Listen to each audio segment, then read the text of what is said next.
asalaamaaleykum asalaamaaleykum fépp Tawfekh asalaamaaleykum waa fépp Tawfekh asalaamaaleykum la banlieue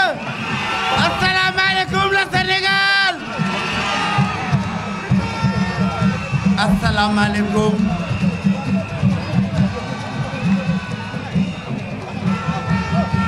asalaamaaleykum waa parti fépp Tawfekh asalaamaaleykum mbokk yi xarit yi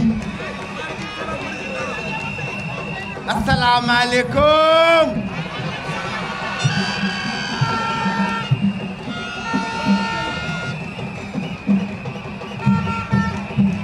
asalaamaaleykum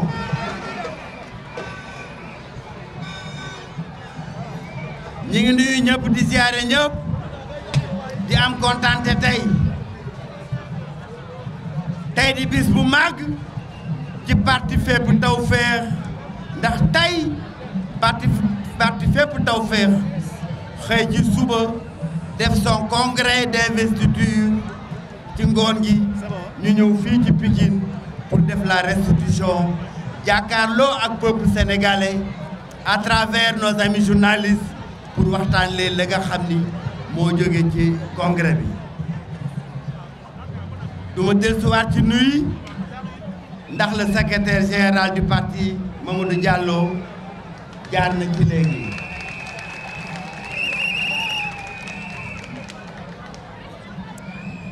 waaye dinañ sant tey gërëm 46 délégations yi nga xam ni dañoo jóge ci 46 dinañ sant gërëm 46 délégations yi nga xam ni jóge nañ ci 46 départements yi ci Sénégal ñëw fekkee le congrès initial bi nga xam ni boobu congrès tey moo investir docteur Cheikh Dieng comme candidat à la présidence de la République du Sénégal en 2024.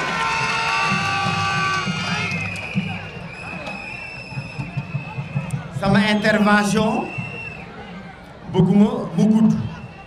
ndax daa commencé guddi dinaa ko tënk li ñu des ma jox ko journaliste yi ñoom dinañu am l'intégralité de la déclaration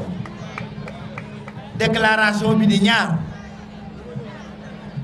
benn bi mu jëm ci la résolution numéro 05 portant adoption de la position du parti sur l'actualité politique nationale ñu ne ci le congrès approuve l'initiative d'adhésion du parti fépp Tawfekh à la coalition Yewwi Askan Wi et engage le président du parti à tout mettre en œuvre pour le renforcement de ce cadre unitaire de l'opposition. Par ailleurs, le congrès engage le président du parti à mettre en place avec tous les acteurs politiques et de la société civile des plateformes de lutte et de surveillance du processus électoral pour l'organisation d'élections démocratiques et transparentes. maanaam parti fépp Tawfekh ngeen yëg ko parti membre coalition Yewwi Askan Wi la ba démb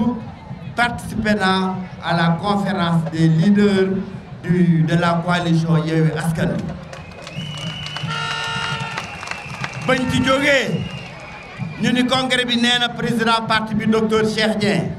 may nañ ko mu bâtir une large coalition Tawfekh 2004 boo xam ne dinañ dem waxtaan ak yeneen parti waxtaan ak yeneen mouvement wante parti fépp Tawfekh day samp ndëndëm ak candidat pour dem ci élection 2024 bi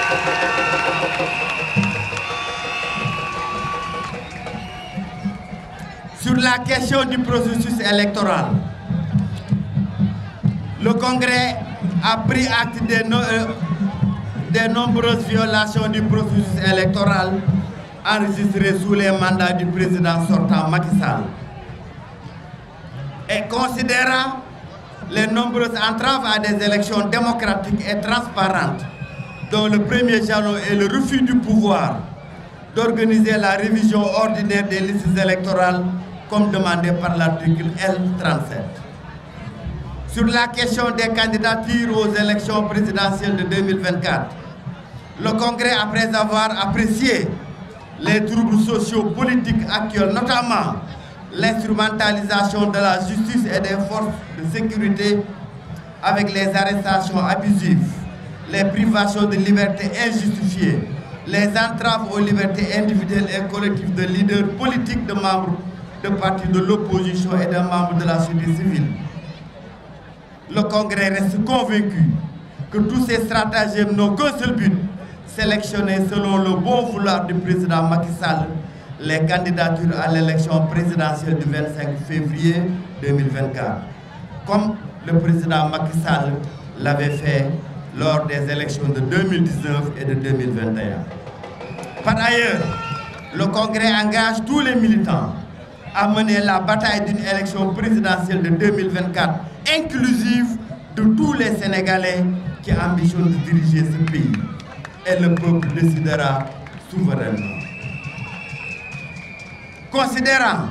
les manœuvres d'instrumentalisation de l'administration et de la justice au service du candidat de la majorité présidentielle, le Congrès engage les militants à mener les batailles pour l'organisation d'élections démocratiques, transparentes et équitables pour la prochaine élection présidentielle du 25 février. Madame, Congrès bi tey bi ñu réunir l'instance statutaire du parti nee na gis na Sénégal mu commencé am ay privation de liberté ñu jël ay citoyens di leen def ci kaso bi di instrumentaliser la justice di instrumentaliser l'administration di leen jël di leen dóor ci kaw peuple sénégalais bi ñu xam ni loolu lépp nag kenn moo koy def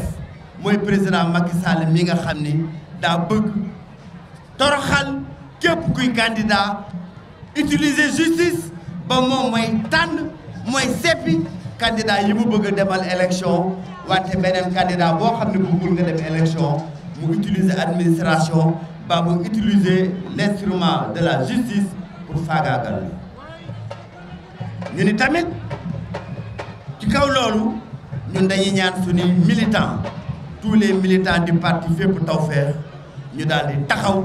comme un seul homme faire face au président Macky Sall pour que képp koo xam ni da ngay sénégalais nga bëgg a nekk candidat parti Fépp Tawfekh dina ànd ak yow ba nga nekk candidat dootuñu bàyyi président Macky Sall moom may tànn candidat yi nga xam ni moom la bëgg a dem Fépp Tawfekh s'engage pour le combat pour la démocratie et pour l'ouverture du champ démocratique.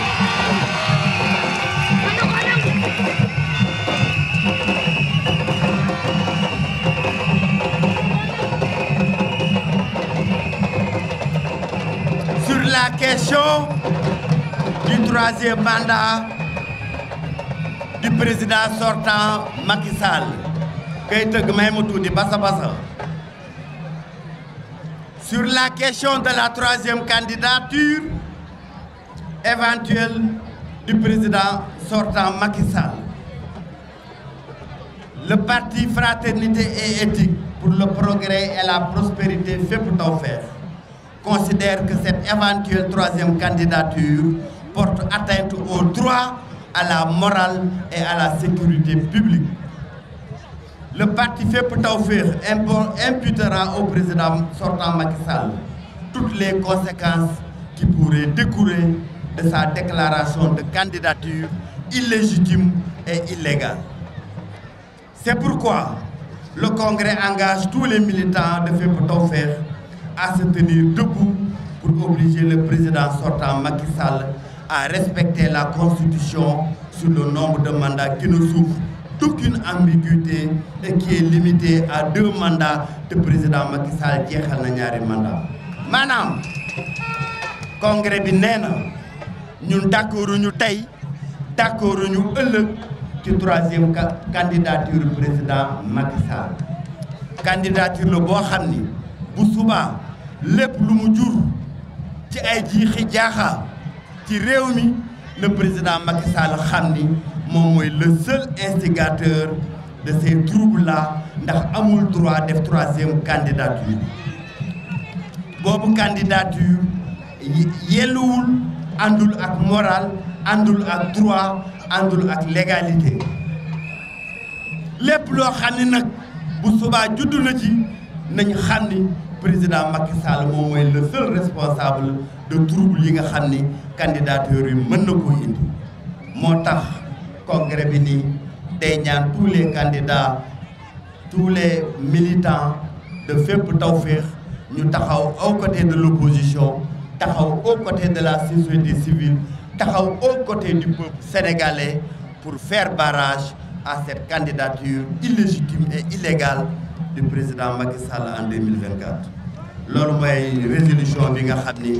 bëggoon naa ko partager ak le peuple sénégalais ñu xam de manière très claire et sans équivoque lan mooy la position du congrès du parti Fépp Tawfekh sur la question de la troisième candidature et l'actualité politique au Sénégal.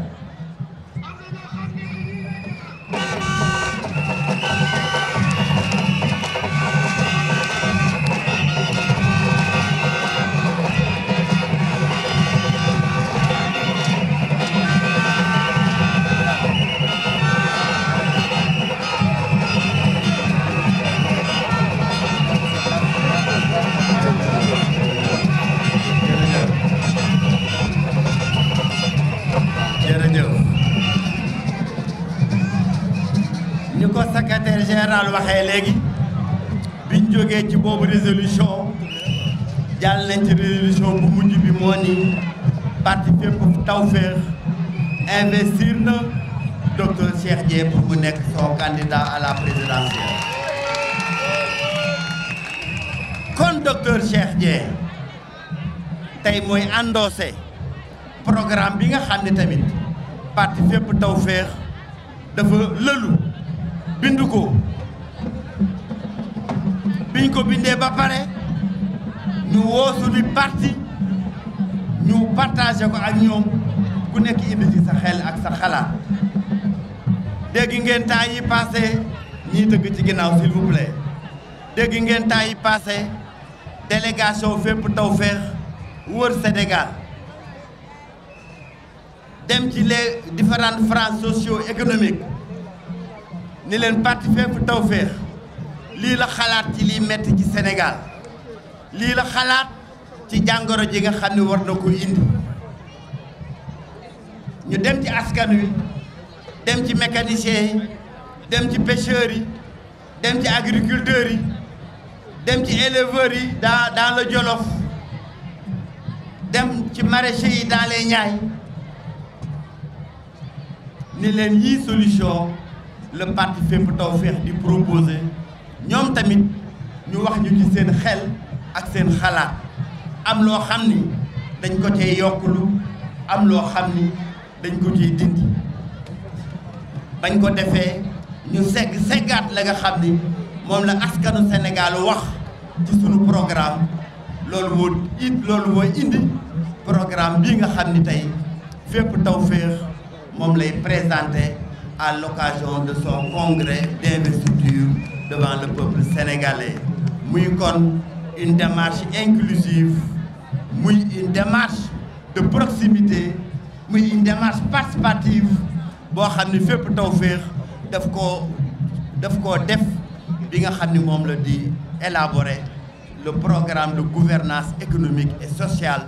bi muy proposé aux Sénégalais boobu programme ni ñun Sénégal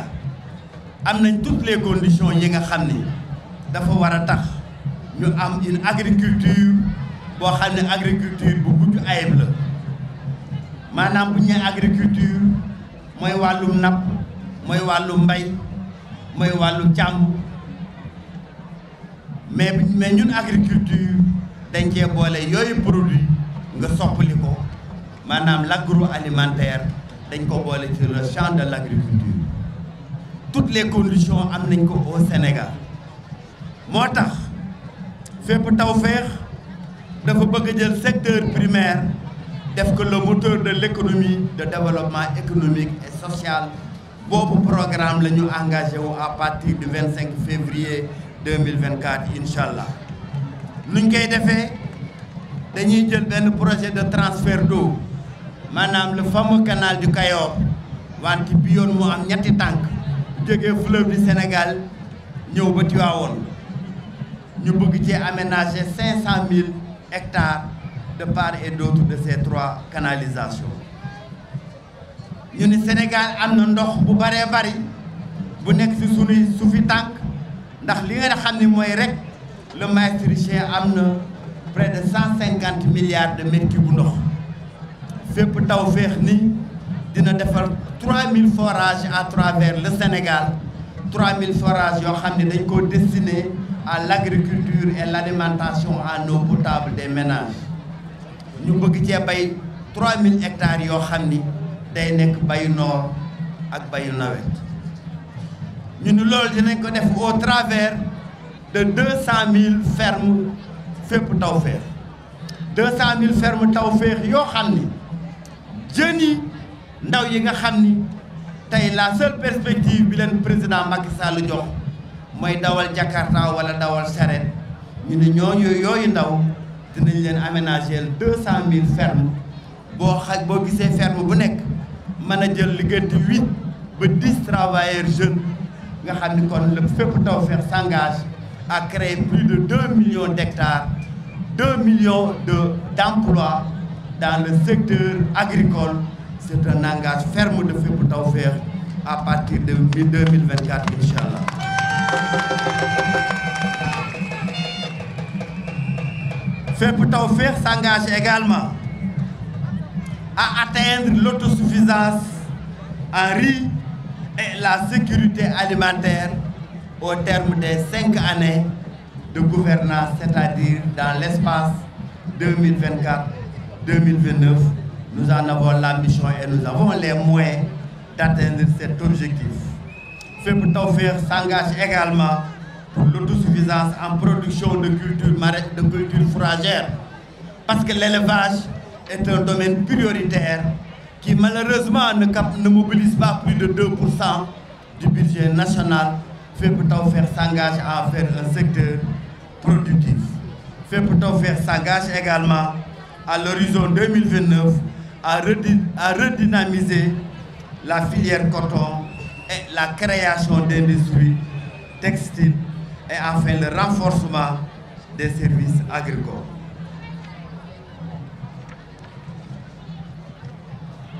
Dans le domaine de l'horticulture,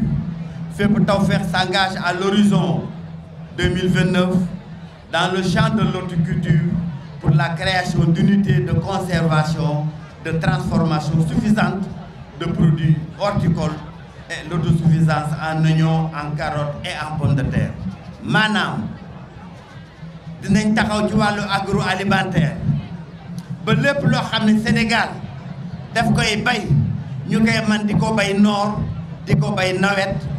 di bay nawet ñetti weer rek loolu xewi na Sénégal ndax Fépp Tawfekh dina def ay canalisation du Cayor ak 3000 forages yoo xam ne dina tax ba ndox mi nga xam ne mi ngi ci sunu suufu tànk ndox moomu ñu mën koo jigri jox ko agriculteurs yi defal ci 200 000 fermes 200 000 fermes boo jàppee ni bu ci nekk dina def diggante juróom-ñett ba fukki ndaw yu ci mën a liggéey mooy Fépp Tawfekh engagé wu na ci 2 millions d'emplois pour les jeunes et pour les femmes à l'horizon 2029 dans le domaine de la production agricole et de l'eau. Fépp Tawfekh tamit engagé wu na ci ni li nga xam ne dañ koy bay muy nëb te loolu ñu gis ko mu bari dans les Niayes dinañ defar ay unités de transformation ak ay unités de conservation yu mat yoo xam ni bay mu nëb loolu day xewi Sénégal ndax loolu am yàq la boo xam ni dina jeex Sénégal avec le gouvernement de Fépp Tawfekh. li nga xam ni dafa jëm li nga xam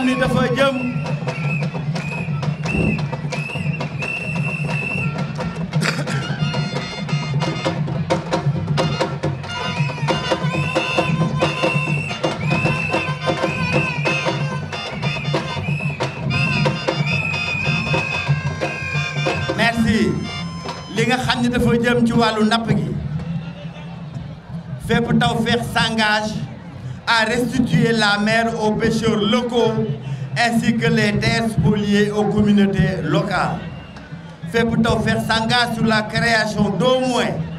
50 unités de transformation halieutique moderne gérées par des Sénégalais et enfin sur la disponibilité de la consommation nationale en produits halieutiques avant toute exportation. Maanaam li nga xam ni mooy sunu géej gi nga xam ni président Macky Sall da koo jaay Fépp Tawfekh taxaw si na géej gi bu ñu sénégalais yi wóoloo ba fal ñu le 25 février 2024 géej gi dinañ ko delloo nappkat yi nga xam ne ñooy nappkatu Sénégal li nga xam ne ñooy bateau étranger yi ñu génn leen ci géeju Sénégal. lépp li nga xam ni mooy lu ñuy napp ci géej gi kenn dootu ko génne ci biti lépp lu ñu nappati ci sur les 718 kilomètres de côte au Sénégal dinañ ko débarquer au Sénégal. Fépp Tawfekh engagé wu si ñu créé lu néew juróom fukki grande unité yoo xam ni ñooy def la transformation des produits halieutiques te Sénégal dootuñu exporter sunu jën te fekk sénégalais yi amuñu jën bu doy pour la consommation locale ba pare loolu mooy les engagements de Fépp Tawfekh ci li nga xam ne moom la ñu jëm diggante 2024 ak 2029 incha allah si les Sénégalais nous accordent leur confiance le 25 février prochain bu soobee yàlla.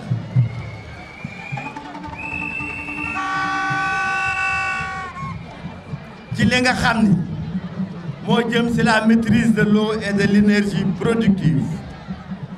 Fépp Tawfekh constate que le Sénégal a des potentialités énormes en eau de surface qui sont estimées à 31 milliards de mètres cubes et les eaux souterraines entre 410 et 585 milliards de mètres cubes, soit 3000 mètres cubes par an et pour chaque Sénégalais. Dans ces conditions, le Sénégal n'est pas un pays pauvre en eau. Au contraire, le Sénégal possède toutes les potentialités nécessaires pour son développement agricole à travers une bonne maîtrise de l'eau. C'est pourquoi, aussi,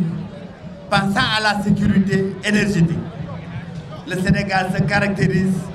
par une forte dépendance aux importations de pétrole et des capacités de stockage stratégiques insuffisantes. lépp li nga xam ni dañ koo soxla ci énergie dañ koy jéggaani bitim réew à travers le pétrole li ci ëpp bo ndax 30% kese lañ amagum ci énergie solaire ak suñu capacité de stockage yi nga xam ni elles sont largement insuffisantes par rapport aux besoins du Sénégal. moo tax Fépp Tawfekh s'engage à redéfinir le programme d'électrification rurale en mettant l'énergie productive et non pas seulement l'énergie d'éclairage comme le fait le régime actuel,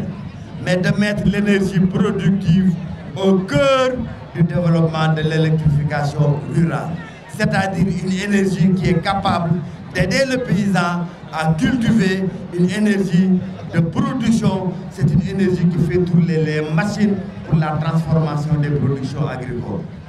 Nous nous engageons donc également dans le domaine de l'eau à généraliser les systèmes d'irrigation qui sont faiblement consommateurs en eau et en énergie, qui sera de l'énergie solaire quasi exclusivement, à optimiser et rationaliser la gestion des eaux pluviales, à construire des barrages sur le fleuve Sénégal et à initier un vaste programme mixte énergétique pour accompagner les grands chantiers économiques. Et enfin, à réactualiser le programme d'investissement de la Sénélec en accroissant ses capacités et en mettant l'accent sur les besoins de la politique d'industrialisation. maanaam Fépp Tawfekh dafa taxaw ci ni Sénégal li nga xam ni am na ko ci potentiel énergie solaire ñun bu ñu sénégalais yi falee dinañ jël boobu énergie solaire mu nekk la principale source d'énergie pour les sénégalais ñu fexe ba ci kaw gi nga xam ni énergie bañ fay yóbbu pour taal ay lampe la ñu ni énergie ba nga xam ni fépp Tawfekh dina ko fa yóbbu day nekk énergie boo xam ni énergie bu ñuy bayee la day nekk énergie boo xam ni énergie buy tourner ay machine la fépp Tawfekh nii li nga xam ni mooy capacité Sénélec dinañ ko yokk bu baax a baax a baax ba Sénélec nekk société boo xam ni dina jox courant les villes dina jox courant également les villages ndax amuñu tey pour am 2 catégories de sénégalais yenn sénégalais yi nga xam ni dañ leen di jox ndox mu doy yeneen sénégalais yi nga xam ni duñ leen jox ndox mu doy duñ leen jox courant bu doy ci wàllum njàng fépp Tawfekh constate que notre système colonial, notre système scolaire est resté fondamentalement colonial, incapable d'intégrer les enjeux de prise en charge de nos patrimoines culturels, religieux et historiques, encore moins ceux de la modernité, notamment liés à l'introduction ou la maîtrise de l'informatique et de l'engrais par nos enfants. Mais les parents n'ont-ils pas le droit de réclamer à leur système scolaire que leurs enfants soient formés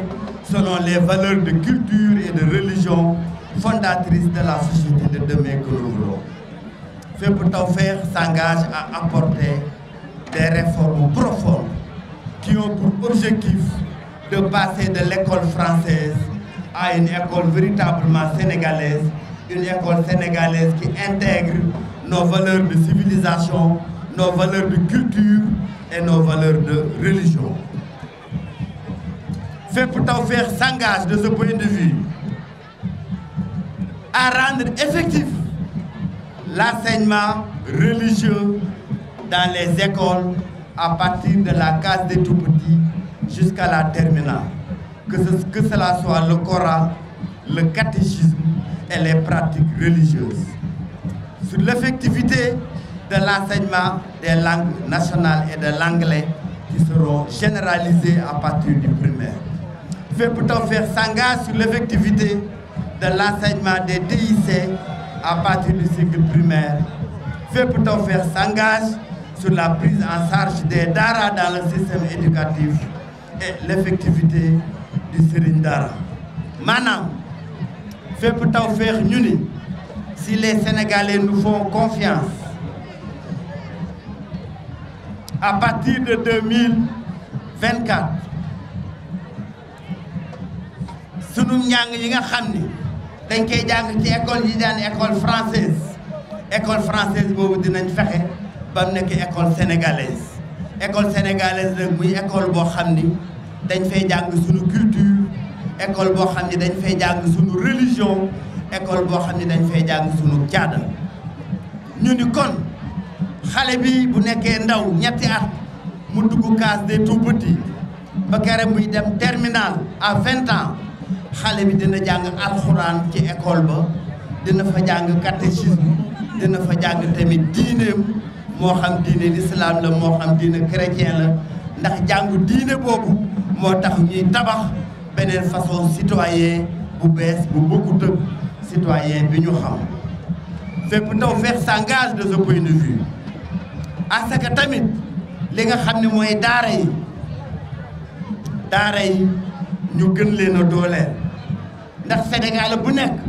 am nga droit nga jël sa doom yaa xam nga yóbbu ko ci école française baa nga yóbbu ko ci daara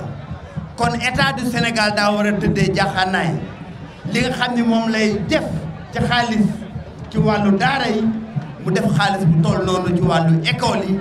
yamale leen ndax président de la République du Sénégal daa war a tëddee jaxanaay ci diggante daara ak école française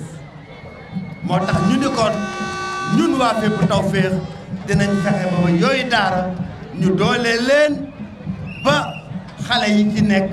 la xale yi nekk ci école française am ñoom tamit ñu mën ko am ñu ni du ñu yem foofu dinañ tabax le collège des métiers mooy xale yi nga xam ni dañoo jóge ci daara ji yooyu xale ñu mën a dem ci collège boo xam ni dañ fay jàng électricien dañ fay jàng maçon dañ fay jàng plomberie dañ fay jàng yeneen façon métier yoo xam ni buñ fa jógee dinañ mën a am liggéey boo xam ni moom la ñuy suturloo ñu ni tamit duñu yem foofu dinañ fexe ba lii di anglais